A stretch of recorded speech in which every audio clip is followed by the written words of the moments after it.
Productions. Mula mshona, Dabo mshona, African boy.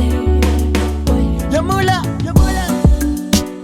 Anyarare, anoita kungeka connect pa mageti. Anyarare, iredio 24/7 na jingo sasa. Anyarare, anoita kungeka connect pa mageti. Anyarare, unozofara kana jinga kutira. Andina kukura ndichidhakwa, zvakatanga pandakarora mwana wekwachikwaka. Mashoko ake anondidhaka, ndakanunuka kubalansa semwana wake anondishaka. Chinza kumba kwandakavaka, akuchaendeke funge zvekumhanya pakutoda simbiso.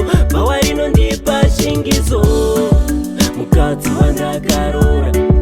Mufunge anonditonga, ndakadyiwa netsanangudzo, handichina kana norukudzo.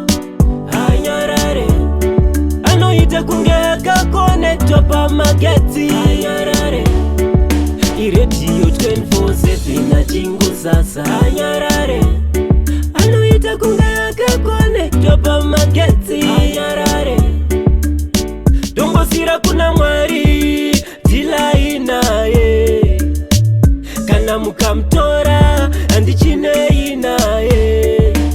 Nekuti nini ndamutadza, mukadzi wepano kurova chekumatadza. Anozoguma andikwadza, kurohwa newakarora zvinhu zvinorwadza. African boy. Anyarare, anoita kunge akakonekta pamagetsi. Anyarare, iredio 24/7 na jingo sasa. Anyarare, anoita kunge akakonekta pamagetsi. Anyarare, unozofara kana chinga kutira. Andina kukura ndichidhakwa, zvakatanga pandakarora mwana wekwachikwaka. Mashoko ake anondidhaka, ndakanunuka kubalansa semwana wake anondishaka. Chinza kumba kwandakavaka, akuchaendeke funge zvekumhanya pakutoda simbiso. Bhawa rinondipa shingiso, mukadzi wandakarora. Mufunge anonditonga, ndakadyiwa netsanangudzo, handichina kana norukudzo.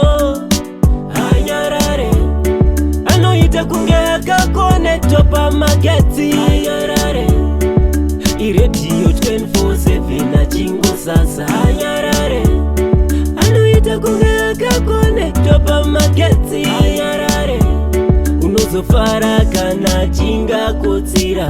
Anyarare.